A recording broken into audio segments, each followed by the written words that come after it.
The amazing iWalk 2.0 Crutch gives you the freedom and pain-free mobility never before available. Now there's no more hand, wrist or underarm pain, and you can go about your day-to-day routine with ease. I'm Kelly Roberts, and I'm going to show you how to adjust and tailor your iWalk 2.0 so that walking for your first time will be safe and easy. We'll go through setting the height, vertical alignment, and adjusting and tensioning the straps. We'll start with your iWalk fully assembled. Now, let's remove all three of the straps. Simply push forward on the T-lock buckle and lift off. Put them aside for now. Next, make sure the thigh support thumb screws are loose and that the supports can rotate like this.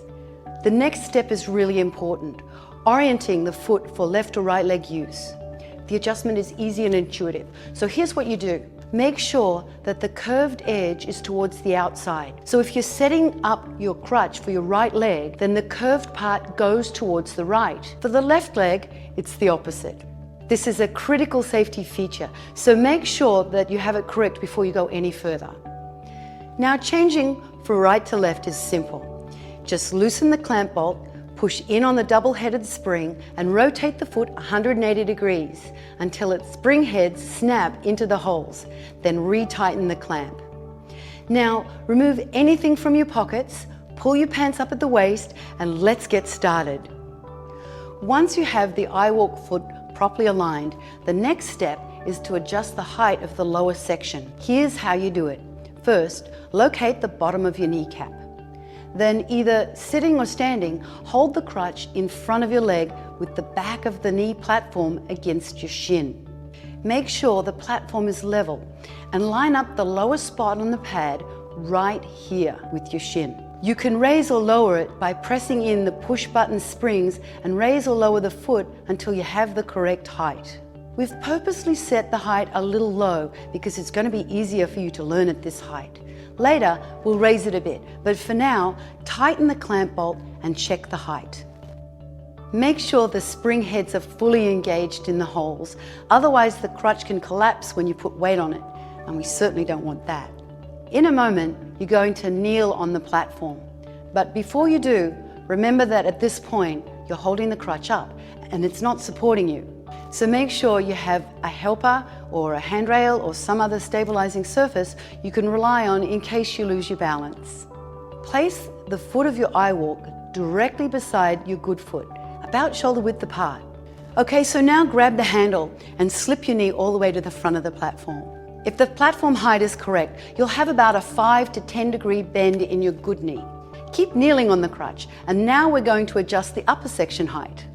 The goal is to have the thigh supports as high as possible on your leg. So push in the spring button head while pulling up or pushing down on the handle until you have the correct height. Again, make sure the spring head is fully engaged. Next, we're going to adjust the thigh supports. These handy gadgets will not only allow us to fit your thigh size, they'll also vertically align the crutch to your leg type. So even if you're knock-kneed or bow-legged like me, the iWalk 2.0 can adjust for it. Now follow along with me. We'll make both adjustments at the same time. Take the handle and tilt the top of the crutch inwards until you can feel that both of the treads are touching the ground. Test it a couple of times by rocking the crutch outward, then back inward. You'll feel the inner tread touch the ground. When you're sure both treads are on the ground, push on the inner thigh support until it's firmly against your inner thigh. Now securely tighten the thumb screw to lock the support in place. There are interlocking teeth on the bottom of the handle and the top of the thigh support. They'll keep the support from slipping after you've tightened down the thumb screws. Now do the same thing for the outer thigh support. It's really critical to make sure these thigh supports are locked in. If they slip, the stability of the crutch is compromised. So double check by flexing the thigh supports in and out to make sure they're firmly in place. If they slip, reset them and check them again. Also, if your thigh supports are adjusted asymmetrically, like this, that's perfectly normal for many leg types. Next, we're going to install the straps. But before we do, I want to show you how they work. The straps have two sections, the length adjustment section and the donning and doffing section. The length adjustment section, which has the black buckles, is used for adjusting the length of the strap to fit your leg. So you should only have to adjust this one time, then you're done. The donning, doffing or on-off section, which has the grey buckles, is used to tension and release the strap so you can quickly and easily get into and out of the crutch. You'll use this each time you put on or take off your eye walk. Let's start by fully extending the straps. First, extend the adjustment section by lifting up on the tension lock while pulling on the T-lock buckle. Next, extend the donning doffing section the same way. By the way, even though the black and grey tension lock buckles look different, they work the same way. While you're doing this, notice that there's a fold that's stitched into the strap.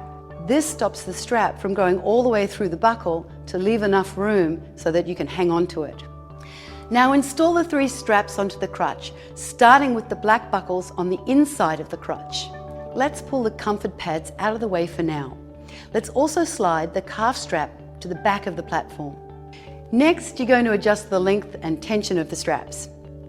Start by kneeling on the crutch again, but remember the crutch isn't supporting you yet, so keep a good grip on the handle and position your feet properly. Drape the strap over the back of your knee and attach the grey T-lock buckle to the front of the platform. Make sure your knee is all the way forward and pull up and over on the adjustment end until the strap is snug but not fully tight. If you've got it right, you shouldn't ever have to adjust this part again. Now pull on the donning doffing strap to lock yourself in. It should be really tight, especially when you're learning. Getting a finger between the strap and your leg should be possible, but not easy. That's all you have to do. Repeat this for the upper thigh strap and then finish with the calf strap. Generally, you want the calf strap to be as far back as possible, but if you have a cast, boot, brace, or condition that needs accommodation, you can slide the strap forward to where it best functions. Now, at the front of the crutch, there's a knee strap. This strap should be tight against your leg. Sliding it up or down controls the forward position of your leg, so experiment to find the setting that you like the best. To take your eye walk off, just pull apart the Velcro. Then release the tension by lifting the front of the grey tension lock. Then remove the T-lock buckle. As you can see, getting in and out of the eye walk is really quick and easy. Now that your eye walk 2.0 is adjusted to fit you, you're ready to take your first steps, which I'll guide you through in our next video. It's time to get off those crutches and experience a whole new world of mobility and freedom that you can only get with your eye walk 2.0.